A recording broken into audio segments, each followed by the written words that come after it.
नमस्कार विद्यार्थी मित्रमैत्रिणींनो, या सत्राचं नाव आहे सत्याचा तपास.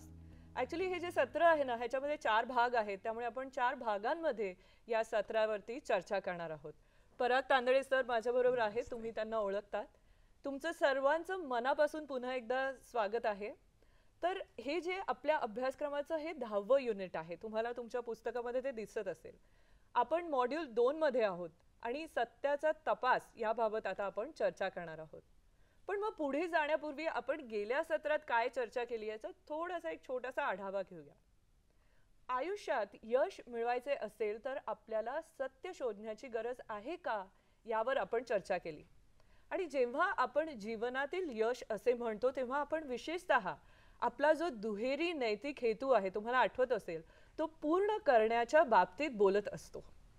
मग सत्य शोधण्याच्या आपल्या प्रयत्नांशी त्याचा कसा संबंध आहे, आणि दुसरं म्हणजे आपण कोणतं सत्य शोधायला हवं यावर सुद्धा आपण चर्चा केली.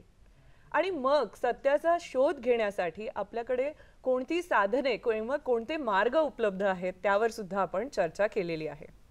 मग या विविध मुद्द्यांवरती चर्चा केल्यानंतर आता या सत्रातील विषयावर चर्चा करण्यापूर्वी काही प्रश्नांचा विचार करूया. नम्रता आणि प्रांजळपणा, सत्य शोधण्यासाठी हे 2 गुण आवश्यक आहेत का? मला खात्री आहे की तुम्ही ते स्वीकाराल. पण हे जे 2 गुण आहेत ते दूषित होऊ शकतात का? आपली नम्रता, आपला प्रांजळपणा दूषित होऊन त्यांची शुद्धता गमावू शकतात का, यावर आपल्याला विचार करायचा आहे. दुसरा प्रश्न म्हणजे स्वप्नांच्या माध्यमातून वैज्ञानिक शोध कसे लागले, याबद्दल तुम्ही ऐकलं असणारच आहे. मग हे कसं घडलं? आणि तिसरा प्रश्न असा आहे की कोणत्या दूरदृष्टी जगण्यासाठी योग्य आहेत आणि त्या योग्य स्वप्नांची पूर्तता आपण कशी करू शकतो.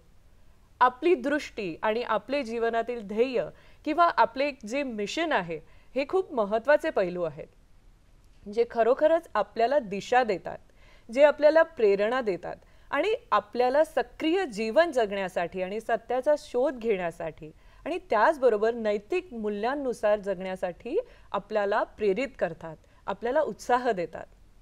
आपली विश्वव्यापी दूरदृष्टी तयार करणे हे एक अत्यंत महत्त्वाचं कार्य आहे, जे आपण करू शकतो. आणि विशेषतः लहान वयात, म्हणजे तुम्ही विद्यार्थी म्हणून शिकत असताना आपल्या आयुष्यात पुढे जाण्यासाठी हीच वेळ आहे, जेव्हा खरोखरच एक अतिशय उदात्त दूरदृष्टी आपल्याला दिशा देईल, प्रेरणा देईल. जेव्हा आपण कुठल्याही गोष्टीचा मनापासून शोध घेतो ना, तेव्हा आपण त्याचा अक्षरशः सगळीकडे त्याचा शोध आपण घेत असतो, अगदी भौतिक गोष्टींमध्ये. जसे की तुम्हाला मॉलमधून काहीतरी विकत घ्यायचं असतं आणि मला खात्री आहे की आपल्याला काय हवं आहे हे शोधण्यासाठी तुम्ही सर्व मजल्यांवरती जाता, खाली जाता, वर जाता, शक्य तिथे शोध घेता. त्यामुळे ती वस्तू मिळेपर्यंत आपण स्वस्थपणे बसत नाही. आता हेच तत्व आपण सत्याच्या शोधाबाबत लागू केलं पाहिजे. त्या पातळीची तीव्र इच्छा आणि उत्साह असायला हवा. नम्र आणि प्रामाणिक, प्रांजळ जे साधक असतात ना, ज्यांना हे सगळं हवं असतं, त्यांच्यासमोरच हे सत्य प्रकट होतं. हे लक्षात आपल्याला ठेवायला पाहिजे. आपल्या आवडीनिवडी आणि निराधार कल्पना बाजूला करायला तयार असणारी व्यक्ती, जो ढोंगीपणापासून मुक्त आहे, जो क्षमाशील आहे, जो इतरांची सेवा करू इच्छितो, असा एक व्यक्ती किंवा साधक आपण म्हणू शकतो, ज्याचे शरीर आणि मन स्वच्छ आहे आणि जे स्वतःवर नियंत्रण ठेवतो. सत्य शोधण्यास सक्षम होण्यासाठी हे सर्व आपल्याकडे असणं गरजेचं आहे. आपला शोध प्रांजळ असायला हवा, हे लक्षात ठेवा. मग नैतिक सक्षमता या पहिल्या मॉड्यूलमध्ये आपण चर्चा केलेले सर्व गुण आणि अभिवृत्ती आठवा, जे आपल्याला प्रांजळ होण्यासाठी आवश्यक आहे. अनेक मूल्य आणि गुणांचे सर्वोच्च स्थान आहे.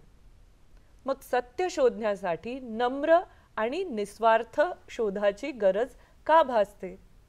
कारण सत्य शोधण्यासाठी नम्र आणि प्रांजळ असणे का आवश्यक आहे याच्यावर आपण विचार करणं गरजेचं आहे. आणि सत्याच्या शोधात आपली नम्रता आणि प्रामाणिकपणा कशामुळे दूषित होऊ शकते, या प्रश्नावर आता तुम्ही तुमच्या अध्ययन जोडीदारासोबत 2 मिनिटाची चर्चा करायची आहे आणि त्यानंतर आपण पुढे जाऊया.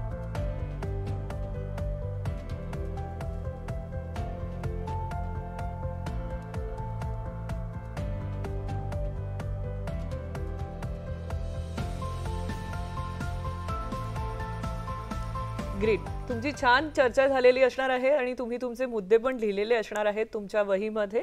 तर आता मी परागजींना विचारू इच्छिते, या प्रश्नाबद्दल तुमचं काय मत आहे? Yes madam. तर इथे मला वाटते आपण एका नदीचे उदाहरण घेऊयात. ओके. नदी जशी उताराच्या दिशेने वाहते हे आपल्या सर्वांना माहिती आहे, तशीच ज्ञानगंगा देखील वाहते, ज्ञानी व्यक्तीकडून अज्ञानी व्यक्तीकडे. बरं. तर हे नम्रतेचे एक चांगल्या प्रकारचे उदाहरण होऊ शकते. म्हणजे ज्ञान सर्वांपर्यंत पोहोचणे आवश्यक आहे. म्हणूनच ज्याला ज्ञान हवे आहे अशा व्यक्ती एक प्रकारची ती नम्रता असायला हवी त्या व्यक्तीमध्ये. खरंच आहे. म्हणजे अगदी छान सांगितलं तुम्ही. म्हणजे तुम्ही नम्र असला तरच तुम्हाला ज्ञान प्राप्त होईल.